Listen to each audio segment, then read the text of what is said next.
Thank you, Noah, for the introduction. And I just will add that I did my PhD in Hebrew University, and I finished in 2020. And I did my master's and bachelor degree in Ben Gurion. So I'm from Israel. I just work in Denmark. And yeah, so I'm going to talk about dimensionality reduction. And this talk is based on research work I have been doing in recent years in collaboration with researchers in Hebrew University and also in Denmark. Yeah, so I had some free time today in the morning. So, of course, I used it to play with the ChatGPT thing. And so I asked it, give me an icebreaker joke for my talk. And this is what he says. Why did the data scientist turn down the party invitation? And this is the answer. She had to stay home and reduce the dimensionality of her data set. This is nice, right? And I'm like, okay, it's funny, but give me a funny icebreaker joke for my talk. And it says to me, okay, why the data scientist always feeling high? He was stuck in high dimensional space and couldn't find his way out. Maybe it's a little bit more funny. So I'm glad that you didn't stay home to reduce the dimensionality of your data set, and you probably did it, and you showed up here, and you found your way to this room from these high dimensional spaces. You are spending your time during your work. Yes, so what is dimensionality reduction? So let me show you like schematically what is this. So you have some data and it's represented in some way, and you want to represent it using a smaller number of features and to preserve some information about your data. Yeah? So let's say us a little bit more formally. So we have an input data set X, and we think of it as a collection of samples, let's say n samples. And each sample consists of many features. Yeah, we call it dimension in theoretical computer science. Yeah, so this is how I will be calling it through this lecture. Yeah, so this is the sample. It consists of d dimensions or d features. Yeah, this is just a list of d numbers or characters, or yeah, this is our data set. And the goal is to represent these samples using a small number of features. Yeah, and we think of a setting where the number of features we are allowed to use is given by parameter k. Yeah, so we have a data set, and someone gave us a small number k, and we think of it as a small number, like being 2, 3, 5, or something, or maybe 10, or something like this. And we think of d, the dimension, the original dimension, as a really huge number, maybe like 1,000, a few thousands, or any number. And k is given. And yeah, so we want to represent our data using small number of features, and we want to this representation to preserve the structure of original data set. It shouldn't be just some representation. It should preserve some structure. So what kind of structure do we want to present? I don't know why it is running by the way. I'm not pressing, and it's running by itself. Should I stop it somehow? ChatGPT. Yeah, so can someone maybe help me with this so it will not run by itself? Yeah, let's see. So, so what structure? So there are many possibilities to define a structure, an interesting structure. Yes, and this depends on the application we have at hand. It depends what do we want, what do we want to preserve, and in this way we can define the structure we are interested in, and then solve our problem and have many algorithms and so on. In my work in this talk, I will be focusing on the metric structure of the input data. This is what is interesting for us. Yeah, so what do I mean by metric structure?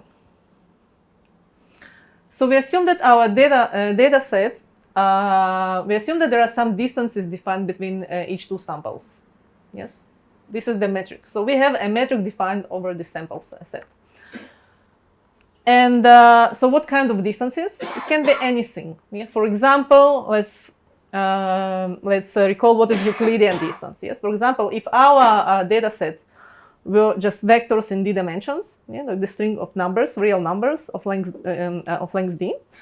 So the Euclidean distance between two samples is given by this formula, right? So just going over all coordinates, making the difference to the power of 2, summing, and square root, right? You remember this. Like for the case of in two-dimensional case, this is just the length of the shortest path connecting 2 points, right? And in 3 dimensions is the same, and it can be generalized to the dimensions. For example, this is an example of the distances, but the distance can be anything. For example, if our points were not the strings of numbers, but the strings of characters, so we could think about some other notions of distance. So we could define, for example, eddy distance, one of the very popular distance measures in settings of genomic fields, right? For example, if we have, this is the common way to define the distance between 2 genome sequences. Right, you have to define somehow the notion how close the 2 sequences. For example, using and what is the distance? Is just the number of insert, delete, or exchange operations we need to apply on one string to get to the second one. Yes, the minimum number. So this is how we define. And there are many more, of course, a lot of distances and notions we can define. This depends on our application. Depends what do we have and what do we need. Yes, for example, Manhattan distance and some other distance.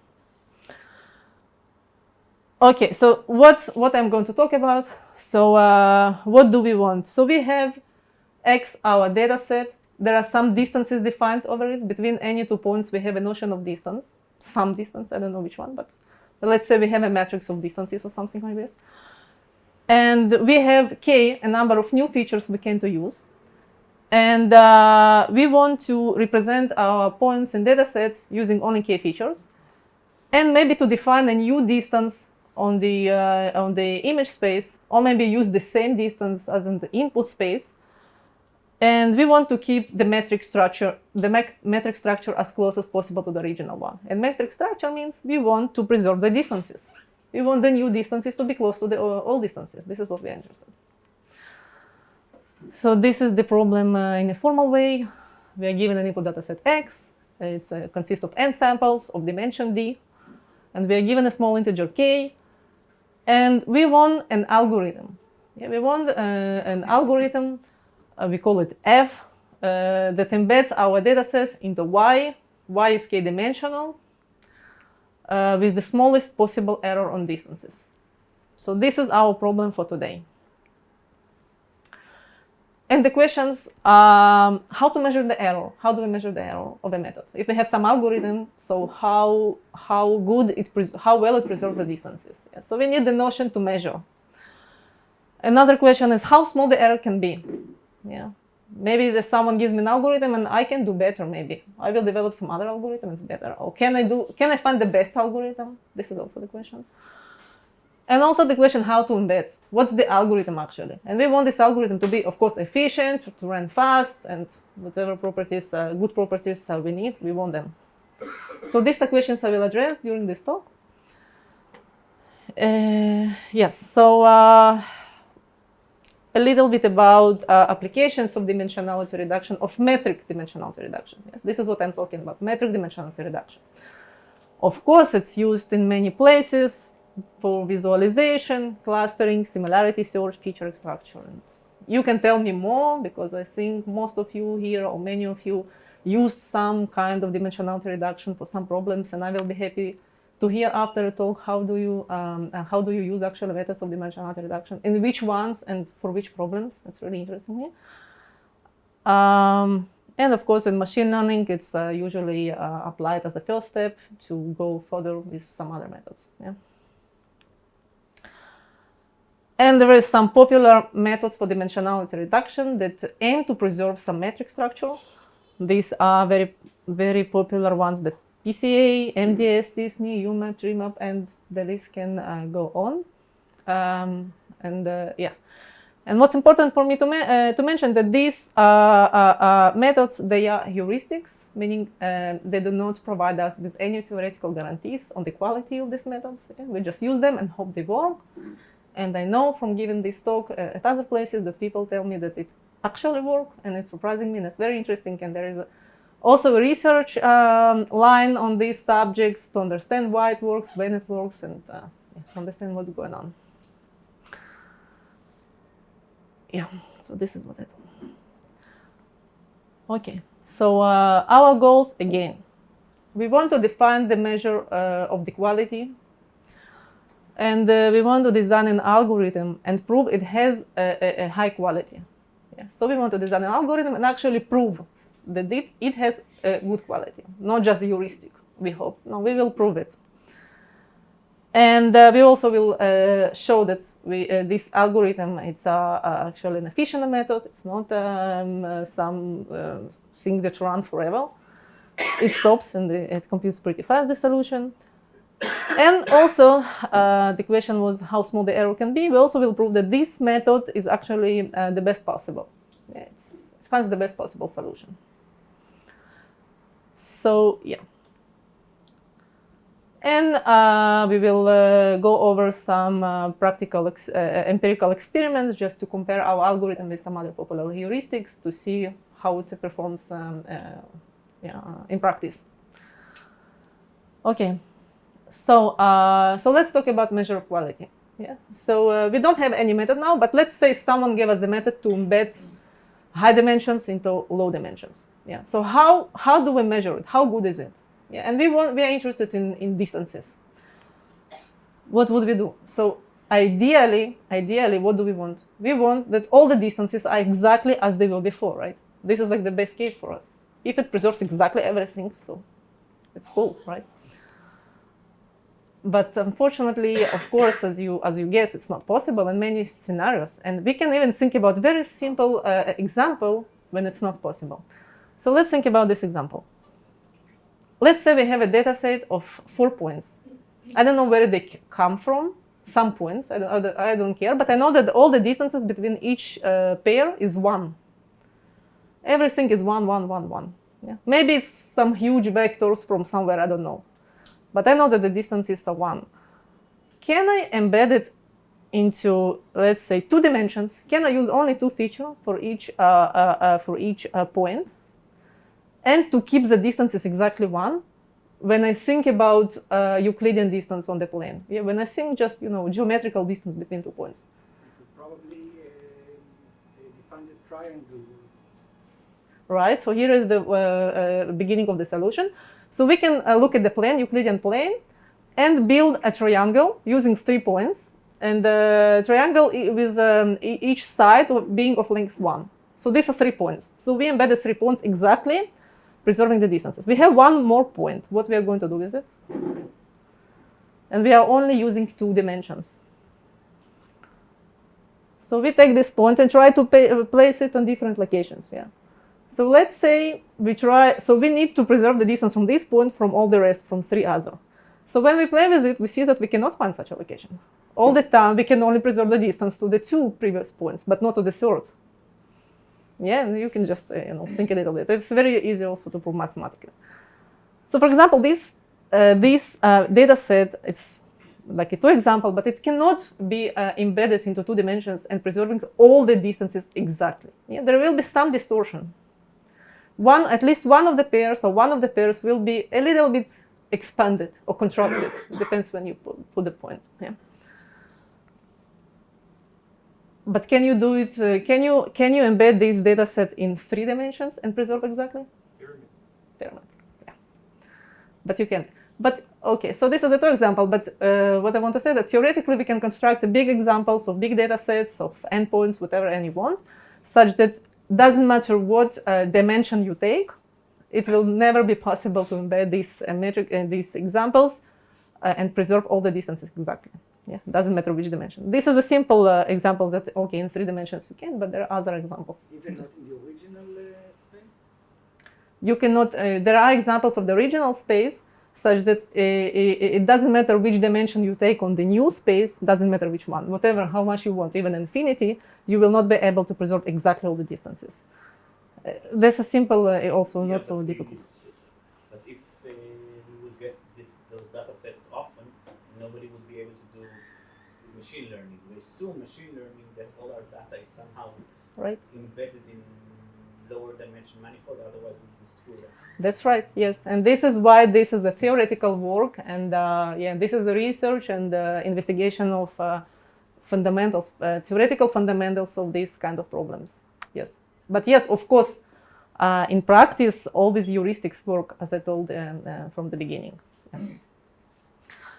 Okay. So let us continue. So okay, so we understand that we cannot hope to aim to preserve all the distances exactly. So okay, let's allow some distortion. Yeah. So what is distortion? By how much a pair of points has been stretched or contracted. Yeah. If it was of distance 10, and now after the transformation of the embedding, it became to be of distance 5. So it has been contracted by a factor of 2, right? 10 over 5.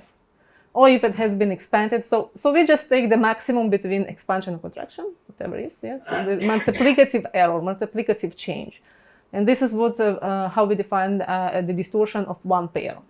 Yeah, this is the definition. The new distance divided by old, or which one is the bigger? So this is the distortion, and we can also think about additive errors. Yeah. We can think, okay, maybe the absolute value of the difference. If it was 10 and now it's 5, so 10 minus 5 at 5. Yeah? This is also a reasonable way to define an error. So yeah, so okay, so we understand that we now are talking about quality of method, and let's think, okay, so maybe a method is good if it has small error on all the pairs. Yeah. It sounds nice, right? If it has if all the pairs have been distorted by a little bit, so the method is good, right? This is what we want. We gave up on isometry, we gave up preserving exactly, so okay, let's preserve everything with a small error. This is nice. But, not but, before but. What is known in theory? So in theoretical computer science, there is a whole field which is actually studying these questions. Yes. How well can we embed one metrical structure into another one, which is simpler in some sense? And what can we say or tell about distortion? So the whole field, very interesting. I did a PhD on it. It's very interesting. So what is known from this field? So I'm going to talk now about a basic scenario where we have n samples. Each sample is of dimension d. And we are talking about Euclidean distances. It's a very simple and intuitive example. So all the distances between our points are Euclidean distances. And we want to reduce the dimension and again use the Euclidean distances on the image. Yeah? So Euclidean distances on both sides. How well can be done? How well can we do? So there is a theorem from 84 which is in theoretical computer science community is known as JL, or Johnson-Linisch-Strauss transform, and in the real world it's known as random projection method. Yeah. And by the way, these two researchers, Johnson and Linisch-Strauss, two different people, and Linisch-Strauss is a researcher from Hebrew University. It's an Israeli guy, so be proud of it. And this is the theorem. So what it says? His son won the field. Right. And his son, Yoram Linisch-Strauss, he's also a professor on Hebrew University in math. And he won a very prestigious prize in math for young mathematicians. It's given only to people under 40 years old. It's like a Nobel of mathematics, and he won it. Yeah. So it's really, really nice. So what is this theorem? What does it say? So yeah, so you remember our setting, yeah? We have n points of d-dimension Euclidean distances. We want to go into small dimension and to measure again the Euclidean distances. And what can we say about distortion for all pairs of points?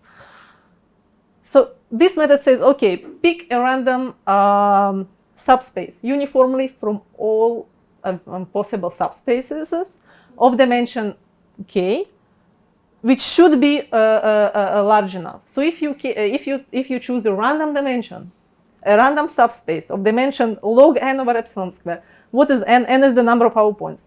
So the dimensions we are going into do not depend on the original dimension. Yeah, know this. Yeah, it can be whatever dimension you want. The final dimension will be dependent only on the number of points in your data set you have. So if you know how to do it, if you know how to randomly pick a uniformly from all possible subspaces of this number of dimensions, so pick one and project your points onto this subspace. So with good probability, yeah, it's a random algorithm. You're picking something like uniformly. So project onto this. So with good probability, all the distances in your data set you started with will be preserved within factor 1 plus epsilon. And this is the epsilon in the number of dimensions. So if you take an epsilon to be, I don't know, like half, yeah, so you need roughly log 4 times log n, yeah, dimensions, n is the number of your points. So you're guaranteed that all the distances are preserved within this small multiplicative error, 1 plus half. Almost looks the same, but you have reduced the dimensions. It looks nice, but we wanted to go into exactly k, where k is 2 or 3 or 4, not logarithmic number of dimensions. We wanted 3 dimensions or 4 dimensions. So what we are going to do? So maybe we can use this method and force it to embed into 2, 3, 4 dimensions and see, maybe it still gives something good. Unfortunately, it doesn't, because there is a paper that says that this boundary state, what does it mean? It says that there exists some data set of size n, it doesn't matter what dimension it is, of size n, such that if you want to preserve all the distances within this small error, 1 plus epsilon, so you must have at least this number of dimensions. You must have. Doesn't matter which method you use, random projection, or no, you're super smart, or you're doing neural nets, I don't know what are you doing. But if you're not using quantum stuff, and you are using only a classical model of computation, and you want 1 plus epsilon error on all pairs, it will not be possible to go into a smaller number of dimensions than this. So what should we do? We wanted to go into 2, 3 dimensions. So let's still project into k dimensions, small number of dimensions, and compute how large is the error. Just let's see how large is the error. So we can do like a simple computation, just randomly pick 3-dimensional, k-dimensional subspace, project there, normalize a little bit. So it's not so difficult to see that all the pairs will be preserved with this factor, multiplicative, which is huge, right? Like if your data set was like 10,000 or something, it's very big factor. Like new distances does not reflect whatever happening like in the original space, so it's not so nice. And even worse, there is another paper by Matushik who showed that there are actually so bad metric spaces, so bad data sets, such that if you try even to reduce only 1 dimension, yes, so they are sitting in k plus 1 dimensions, and you want just to reduce to k, just to remove 1 dimension out of them. So there are such bad metric spaces such that it doesn't matter which algorithm you choose, whatever you do, it will not be possible to get a multiplicative error for all pairs smaller than this factor. Meaning there is at least 1 pair there that will be badly distorted, at least like this. There is some question? No. You said good probability before, like in the beginning. Okay. This is like the bad one is like completely out of the distribution. This good probability we're talking about? The previous result here is with good probability. Yeah, with good probability means like at least constant fraction from all the subspaces, they will be good. But these impossibility results, they are not probabilistic. They are like, doesn't matter what you do.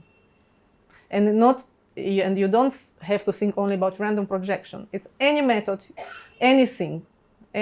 Like put your points however you want, whatever you do, it will not get better than this thing. But you're assuming I'm sorry. It's just that we're recording the talk and it's edited and then we put on YouTube. So if you ask questions in the middle, it'll be difficult to edit. I promise we'll take questions at the end. But okay. I can repeat the question if it will, because people tend to forget questions, maybe. So you're assuming that all the dimensions are equally important, and as someone mentioned, there's some manifolds, so we know that not all dimensions are important. So even though these theorems are interesting, they are not useful. Not useful for which applications? If we assume that we always have some kind of manifold structure, yeah, then they're always not useful. Why not useful? In what sense? It depends what do you want to do. What do you want to do? If you want to preserve metrical structure, why it is not useful? Because if some of the dimensions are noisy, let's say, How do Yeah. you know that? I don't know. I don't know anything. I don't care about anything. I want to go into small number of dimensions. Maybe I'm not following the question.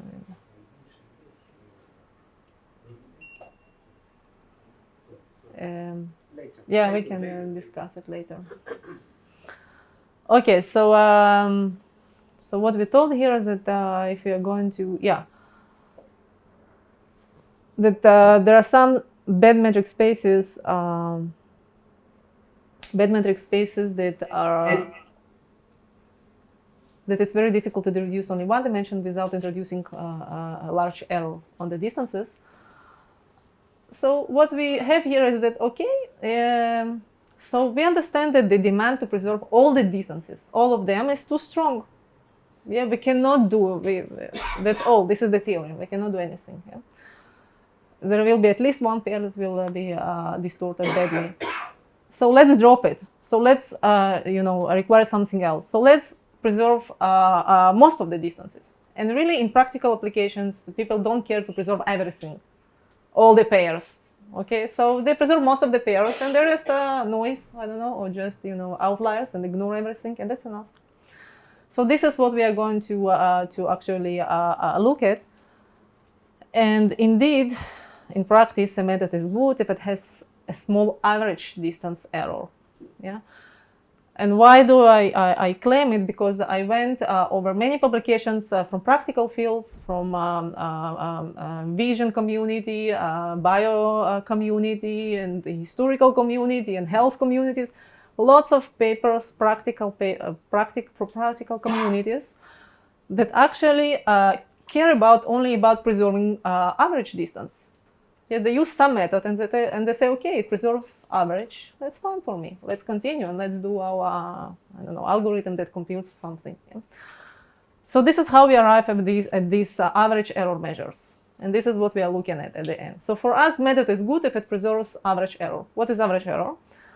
So we can define it in many ways. So I actually went over all these publications and took the most popular, the ones that are used in many papers and people care about. So I'm just presenting them here. Yeah. So what are these? So we can think about multiplicative error as we defined in the beginning. Yes. So if we have some methods, it reduces dimension.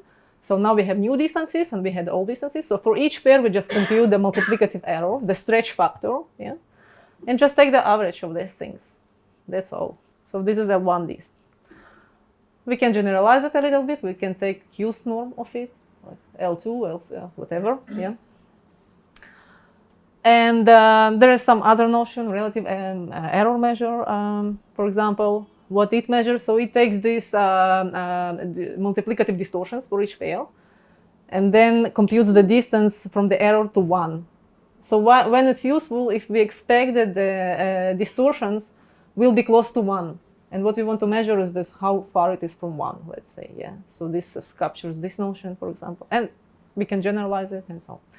And we can talk about additive average errors. Yeah. So because we have also a notion of additive error, the new distance minus the old. So take this, compute the average. And these are actually quite popular notions of stress.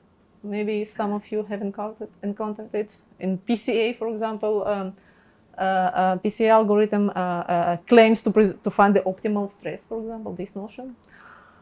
So we're taking the additive error, taking the sum, and normalized by something. Yeah, for example, here is by the sum of the original distances, generalizes to power of Q. Some other notion, error, many things. Yeah. So let me just stop here. And what is known in this literature? So we want to embed into K dimensions and to have these errors small. Maybe there is already some algorithms that do it. And indeed, in practice, there are algorithms that are doing this or claiming to do it. For example, PCA, ISOM, I don't know many of them. There's some few of them. And they claim to do it, but they are heuristics. Yes. So what they are doing, and most of them are iterative algorithms. They start from some solution, from some embedding, compute this average error, okay, and try to minimize it, step by step. I don't know, gradient descent, something. And just go until it's small enough and you stop. But you don't have any theoretical guarantee. You don't know if you will reach the optimal solution or if you will converge to somewhere at all. Yeah, and all these things. It's not known. But there are methods. So what we are doing here, no theoretical analysis of what we are doing, so what we did in our work over the last several years, we actually analyze these measures. We actually bridging the gap between theory and practice. Yeah? Because in theory, we know whatever happens if we want to preserve error over all pairs. But we don't, there is no theorem in theory until our paper that says what's going for the average error. And people are actually interested in average error in practice. So this is what we are doing in this work. And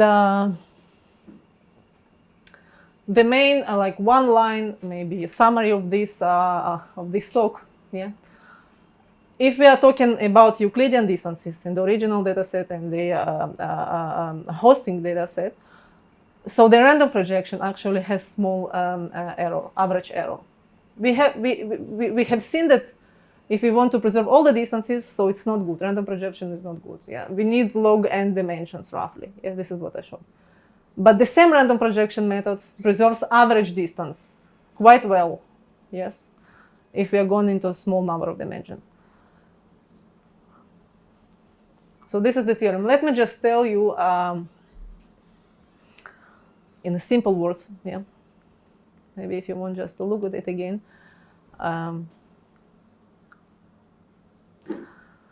What it says that you have n points in large dimensions.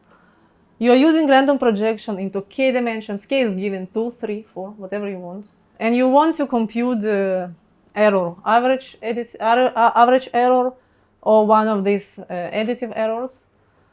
So you have a formula which describes you what will be your error, depending how you are choosing your parameters. So if you, for example, if you want L1 distance, we want to preserve average of stretches between all these. Yeah. So if you think about k to be 2, 3, or 4, something, so the theorem says that the average error is bounded by 1 plus 1 over some c some constant, 10 or something like this. Okay. So it means that most of the distances will be preserved up to some factor, small constant factor. Yeah, and this is surprising. This is what really surprising, because this random projection is just a linear method, right? It's just a linear map.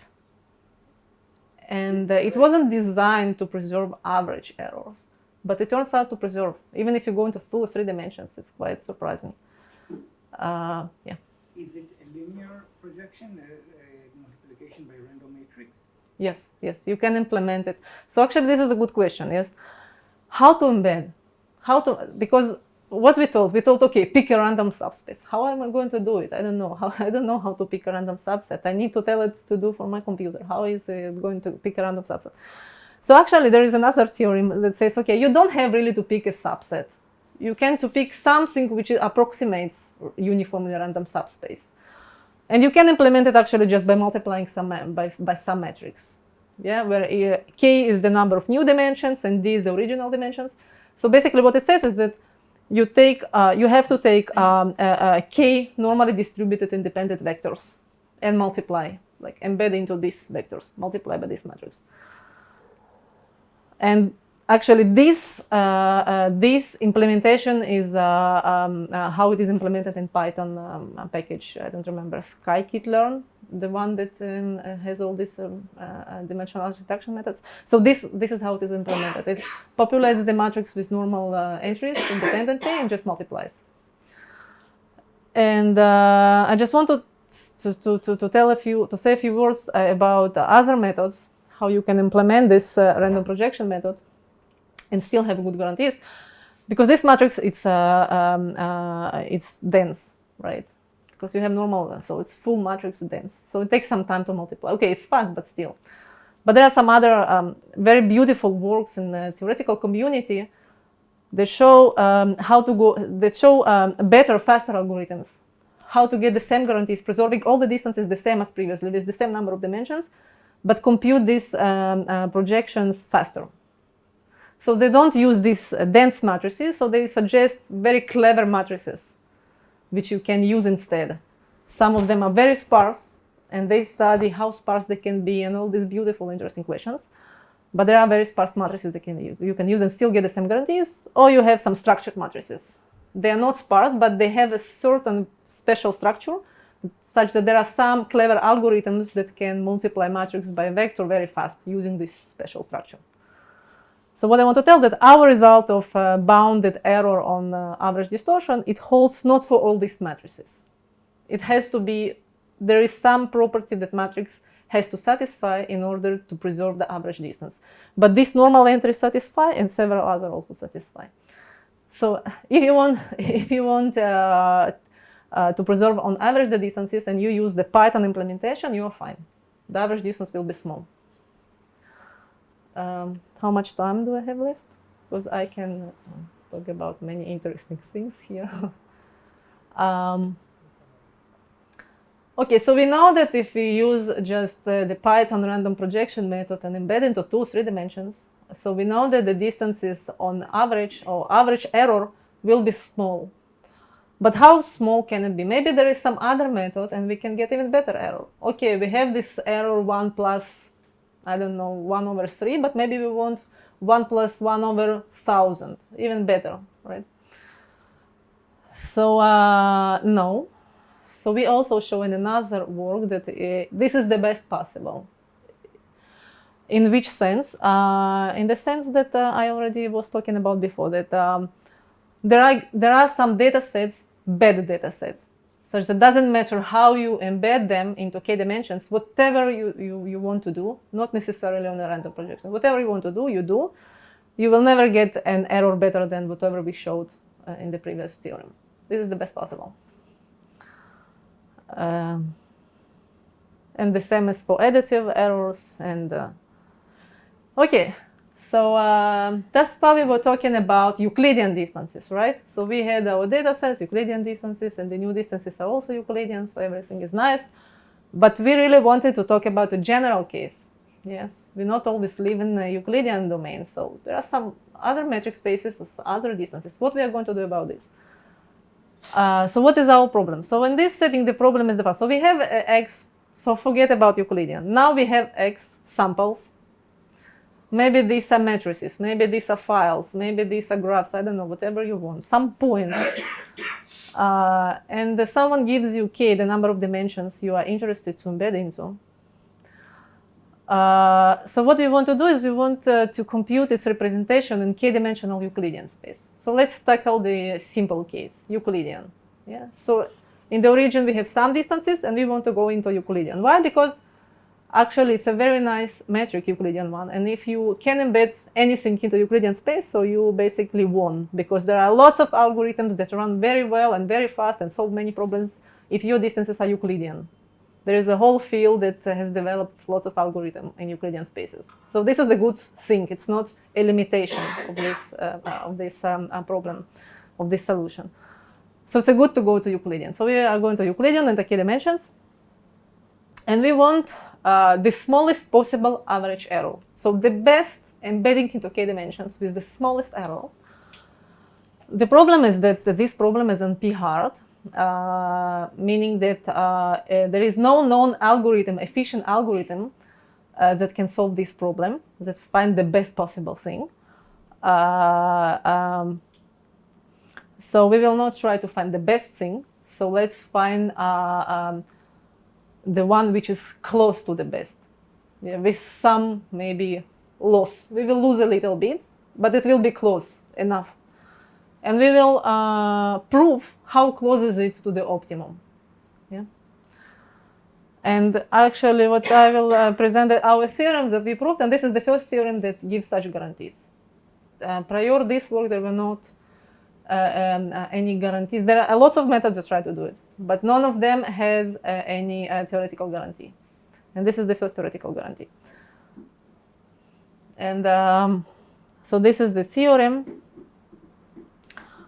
So we have this setting, any distances.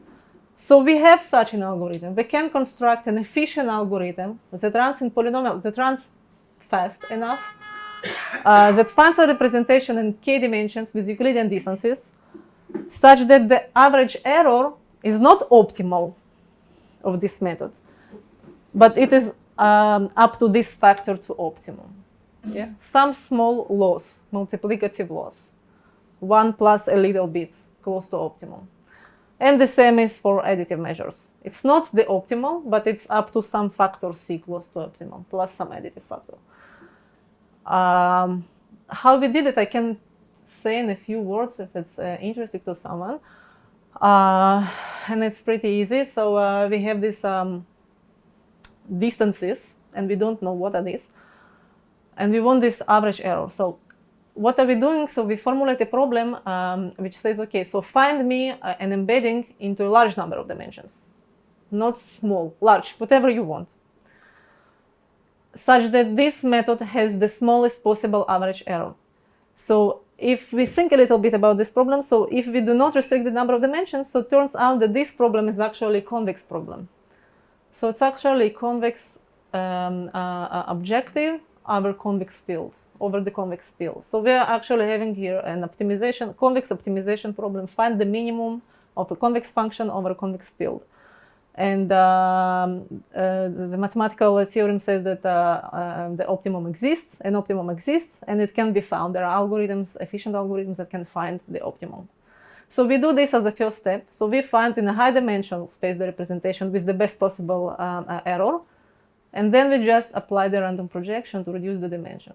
And then we show that this works out together. And this is the error. Okay. So that's all about the math, and just want to tell that the material I was talking about, it was published in NeurIPS conference and some other parts in theoretical CS conferences. And now for the clinical experiments, just to play a little bit with some methods and heuristics and to understand what's going on. So what is this setting? So let's start with experimenting with Euclidean data sets. Yeah, so all the experiments are two experiments on synthetic data sets generated randomly somehow. Yeah. I also played a little bit with real data sets, like MNIST, rotated MNIST and stuff. I will not show it here. It's also interesting. So the setting. So I have generated 800 points, each of 800 dimensions. Each coordinate is just sampled from some distribution. So I played with several of such distributions, like normal, gamma, beta, with different parameters. Just the results are similar. And I'm going to embed this dataset into 3 to 30 dimensions. And I want to compute the L5 error. So I want to compute the multiplicative error and then take in the 5 norm of these errors and to see what's going on. It's not so clear. Okay, so what I did, so here I run a PCA, isomap, and this random projection method. Yeah. So this is the random projection method. So you see you embed it into 4, 5, 6, 7. The error is close to 1. Should be 1 here. It's 1 plus a little bit. Doesn't matter what's the original dimension, right? Because remember that the theorem says it will be constant and it does not depend on the original number of points and not on the original number of dimensions. It's always the same error. It only depends on the number of dimensions you are going into. So the more dimensions you are going into, the smaller the error. And this is what we see here. Isomap, I don't know if it's popular today in real companies settings, I don't know, but it's one of the very nice algorithm which actually preserves the distance. It was designed to preserve the distances that are not Euclidean, but which are between points on the manifold. So people are here interested in manifolds.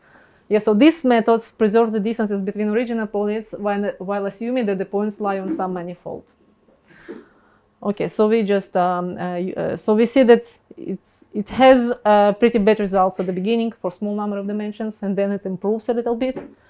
PCA It's very terrible for the small number of dimensions. It improves a little bit later on. Yeah, so GL is like the best thing here. Is the average on all data sets? Yes, it's several 10 runs and the average over the runs. Yeah, it's the trend over this. What is here? Okay, so let's continue to increase a little bit the number of dimensions here. Yes, it was from 10 to 10. This is from 10 and so on. So here we see it gets to 1, almost no error. Yeah, and here it still has some error too, and here is okay. What else did I do? What is this? This is comparing to TSNE algorithm. I know it's very popular and people use it, but look what is happening here. If you care about distances, so using TSNE is really a bad idea. Look what it does. It's just crazy. It's not so good. So be careful. Is UMAP like TSNE? UMAP, it's kind of improvement over some drawbacks of TSNE. Yeah, I could also run. Actually, I will go home and run the UMAP to see what's going on here. Okay, for additive errors, what we are doing, the same setting, the same data set, 800 points of 800 dimensions, going into 10, 11 to 30 dimensions. And what I want to compute is this relative error measure. It's like the difference between the new and old normalized by something, just to see what's going on. Again, GL is the best thing. As promised, the error is close to 0. And here, isomap, PCA, it's not even relevant here for this setting. For stress is the objective of PCA. Yes, PCA says that it's the best thing for, but look what's going on. Just a simple random projection method gives very good results. What is this? Yeah, TSNE. This is the GL, is the best. TSNE, very bad. PCA, okay, fine. Non-Euclidean data sets. Yeah, so let's see how it finds the approximation to the best possible solution. What is here? So okay, so I have 500 points generated from some distribution, but I sampled from the distribution which is close to Euclidean. It's not Euclidean, but I know the way I generated it. I know that it is close to Euclidean. So it's kind of I have to be able to embed it into Euclidean with quite good error, because this is how I generated it. And I'm going to embed into this number of dimensions, some small, computing 5 error, multiplicative error, average. And this is our approximation algorithm. This is the quality of our algorithm. It's really small. It's 1 plus something small. Some other method, MDS, I haven't mentioned it, but some other popular method. It's bad, everything is bad here. Stress to error, PCA, the one that claims to have good stress to error. It doesn't work well with comparison just with our algorithm, as expected. What else? Oh, this is what I have a few minutes I want to tell. Maybe you have heard about this PYMDE, dimensionality reduction. If not, it's a very new thing. It's from this summer, 2022. And I have heard already from people in companies that already use it. So let's see. Let's compare with this PYMDE heuristic. So there is a package implemented in Python, and this is how it's called. Yes, and this is they claim to do the best dimensionality reduction into k dimensions. Let's compare with our method.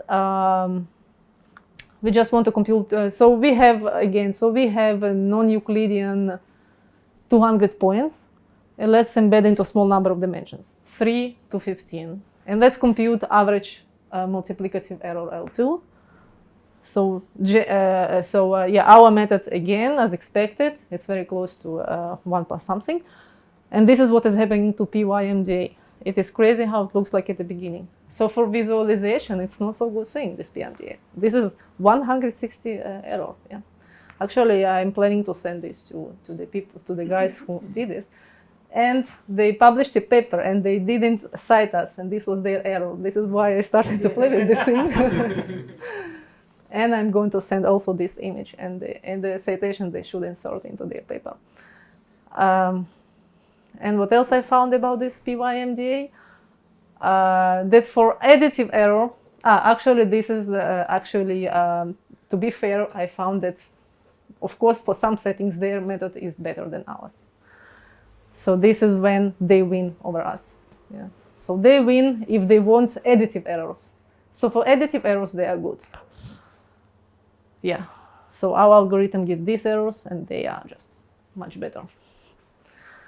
But they run very slow. Because this is just actually convex programming plus random projection. It's pretty fast. And they do these iterative methods and improving. So they are slow. Okay, so conclusions. So I showed you our theorems that give the first theoretical guarantees on the quality. And the quality we're interested is the average quality. And actually, basically, in just one sentence, what we showed is just analyze the random projection method and show that it works well and it's the best you can do for these measures. Some theoretical thing. There is some phase transition around K. And we gave the first approximation algorithms with theoretical guarantees that guarantee that the solution is close to the optimum and within which factor it is close. And there are some experiments. Yeah, thank you.